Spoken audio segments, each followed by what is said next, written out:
നമസ്കാരം. സുഭാഷിതം. ഏകേനാപി സുപുത്രേണ വിദ്യായുക്തേന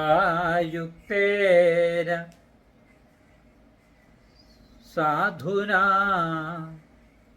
ആഹ്ലാദിതം കുലം സർവം യഥാ ചന്ദ്രേണ ശർവരീ.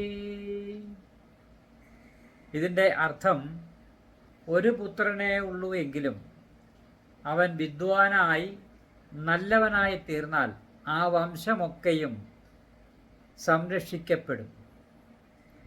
എപ്രകാരം ചന്ദ്രൻ രാത്രിയിൽ സർവ്വലോകരെയും, അതായത് എവിടെ രാത്രിയുണ്ടോ ചന്ദ്രൻ ഉദിക്കുമ്പോൾ ആ എല്ലാവരെയും പ്രകാശമാനമാക്കി പ്രകാശം കൊണ്ട് സന്തോഷിപ്പിക്കുന്നത് പോലെ എന്നറിയുക.